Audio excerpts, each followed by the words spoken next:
সাংবাদিক তুহিনকে চাঁদাবাজরা নানানভাবে বলেছে ভিডিও ডিলিট করে দেওয়ার জন্য, তাকে ভয়ভীতি দেখিয়েছে, কিন্তু সাংবাদিক তুহিন তার কথায় অনড়। তিনি বলেছেন তিনি ভিডিও ডিলিট করবেন না, আর সেই কথার উপরে ভিত্তি করে এলোপাতাড়ি আঘাতের পর আঘাত করে শেষ পর্যন্ত ইঁট দিয়ে মুখ থেতলে দিয়ে খুন করেছেন। দিনের পর দিন বাংলাদেশে একের পর এক নৃশংস হত্যা চলছে। এই বিষয়গুলো আপনি কি বলবেন? বাংলাদেশ আইয়ামে জাহিলিয়াতের শেষ প্রান্তে পৌঁছে গেছে, কোনো কথা নেই, বার্তা নেই, খুনটাই নাকি একটা সমাধান। দর্শক, কথা বলছি বাংলাদেশের নির্মম পরিস্থিতির কথা। যে বাংলাদেশটা সুজলা সুফলা শস্য শ্যামলা ছিল, সেই বাংলাদেশ দিনে দিনে রক্তাক্ত হচ্ছে।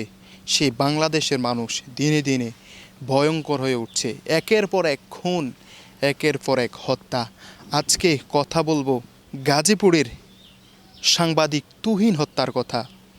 সাংবাদিক তুহিন হত্যার পুরো ঘটনা যদি আমরা একটু বর্ণনা করতে চাই, ঠিক যেই জায়গায় সাংবাদিক তুহিনকে হত্যা করা হয়েছে সেই জায়গায় কিছু চাঁদাবাজরা একজন মহিলাকে হেনস্থা করছে।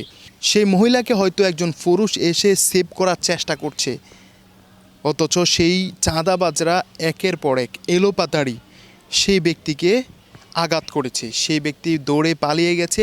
এই দৃশ্য ধারণ করেছে সাংবাদিক তুহিন।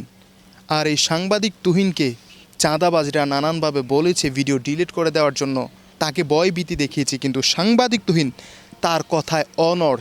তিনি বলেছেন তিনি ভিডিও ডিলিট করবেন না, আর সেই কথার উপরে ভিত্তি করে এলোপাতাড়ি আঘাতের পর আঘাত করে শেষ পর্যন্ত ইঁট দিয়ে মুখ থেতলে দিয়ে খুন করেছেন, নিহত করেছেন সাংবাদিক তুহিনকে। দর্শক, কেমন মনে হচ্ছে, কী মনে হচ্ছে বর্তমান বাংলাদেশের অবস্থা?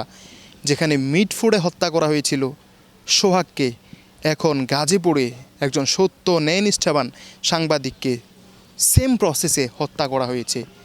কারণটা কি? কারণ হচ্ছে মিটফুডে সোহাগ হত্যার আসামিদের শাস্তি না হওয়ার কারণে গাজীপুরের আসামিরাও সাহস পেয়ে গেছে। তারাও চিন্তা করেছে এগুলা কোনো ব্যাপার না।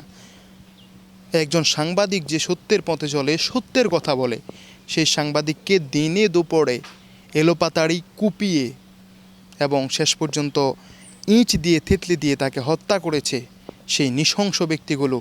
দুঃখজনক বিষয় এটাই, আশেপাশে অনেক মানুষ ছিল, অনেকে ভিডিও করেছে, ক্যামেরাবন্দি করেছে সেই দৃশ্য, অথচ কোনো ব্যক্তি এগিয়ে যায়নি। ঠিক সোহাগ হত্যারও ওই সময় অনেক মানুষ আশেপাশে ছিল, যখন সোহাগকে হত্যা করা হয়েছে তখনও কোনো ব্যক্তি এগিয়ে যায়নি, কোনো ব্যক্তি ধরেনি। বাংলাদেশের বর্তমান পরিস্থিতি, একজনকে মেরে ফেলা হচ্ছে, খুন করে ফেলা হচ্ছে, অথচ 10 জন দেখে বাহবা দিচ্ছে, 10 জন দূর থেকে কেউ দেখছে, কেউ ইচ্ছে করে না দেখার বান করে আছে। এই বিষয়টা যদি যারা দর্শকের সারিতে আছে তাদের উপরে হতো, তাদের সাথে হতো, তাহলে ঘটনাটা কেমন হতো? দর্শক, দিনের পর দিন বাংলাদেশে একের পর এক নৃশংস হত্যা চলছে।